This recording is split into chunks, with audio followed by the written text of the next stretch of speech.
Hi everybody, it's me, LisaT, trying to muster up some positive energy for y'all and for myself. My last couple of videos I was doing at night, and last night, it's amazing, because I do this with you guys, because I do this not alone, something holds me accountable in a different way. I'm held accountable to myself, and I feel like to something else, whether it's just Facebook or whether it's actually anyone that actually watches these.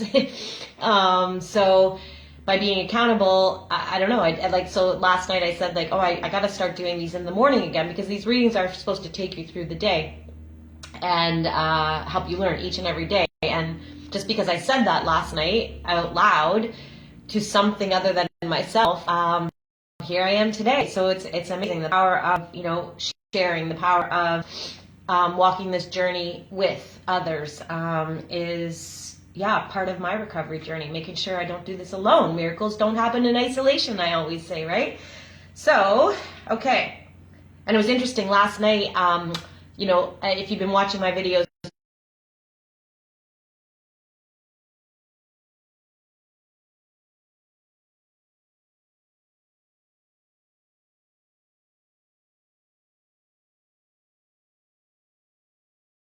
that in November I was so people pleasing right now and caring about his needs more than my needs. So after the conversation, I was able to send a text message that took care of my needs. So there's real power in this stuff. It's like activities and behaviors that we tend. Oh, there we go. My video paused. I don't know if you guys could hear me there for a second, but anyways, okay. So last night was responsibility for ourselves. I got to keep on remembering, take responsibility. What's my needs? I've been such a codependent people pleaser most of my existence. So undoing that behavior is a challenge. I got to be very aware, very actively, daily doing what I need to do to change that bad habit into a new good habit, which is the language of letting go by Melody Beattie with me, LisaT. Okay, January 10th. Fear. Do not be too timid and squeamish about your actions. All life is an experiment. That's what I'm learning in this new dating world. It's like, don't be scared, Lisa. Like, what do you got to lose? I keep telling myself, what do you got to lose? Experiment. Ask this tough question. Say this tough thing. Be fearless. Be fearless and bold. And it's just an experiment. I've had some, moments of oh God, why did I do that? But, because of my support system and my recovery, I'm able to move through those moments and see it's all okay. It's all okay. All life is an experiment. The more experiments you make, the better. What if they are a little coarse? What if they are a little coarse and you may get your coat soiled or torn? What if you do fail and get fairly rolled in the dirt once or twice? That's me. Up again. You shall never be so afraid of a tumble. So every time we get up, then we're not afraid to fall again. I love it. Fear can be a big stopper for many of us. Fear of fragility, fear of failure, fear of making a mistake, fear of what others might think, fear of success. We may second guess our next action or word until we talk ourselves out of participating in life. So we're second guessing ourselves, and we're oh my God, I don't know if I should say this, and I'm thinking this, and I'm feeling this, and maybe I should address it, maybe I shouldn't.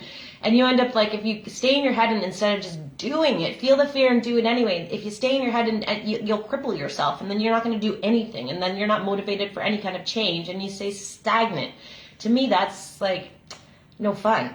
That's boring. I want to live and learn and grow and just become the best, make the best of this experience of life in general as I can. So we got to let go of the fear of success, the fear of failure, the fear of making a mistake, the fear of what others might think. Children, think of yourself being a child. Children are unscathed, they just come out, they're not scared to fall down. It's their parents that go, oh my God, she fell, and then the child goes, oh God, was this bad, in their head.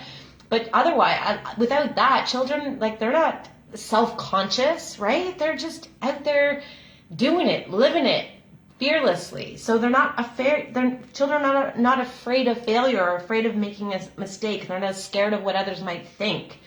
We got to learn from these children. So we may second guess our next action or word until we talk ourselves right out of participating in life. But I failed before. I can't do it good enough. Look at what happened to me last time, are some things we might say to ourselves. What if? These statements may disguise fear. So if you're saying that to yourself, if you're going, I don't know, last time I tried that, it didn't work, or remember what happened last time, if you're talking to your friends and you're like, I don't know, remember what happened last time, listen for those statements, or the what ifs. That's fear in disguise. Sometimes the fear is disguised also as shame. I can relate a lot to that. There's a lot of shame. I was talking with my best friend after that last anger video I did back last week, and she said, maybe you're ashamed of your anger.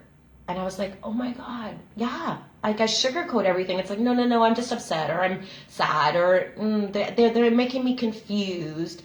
I was ashamed to say, like, you know what, I'm angry.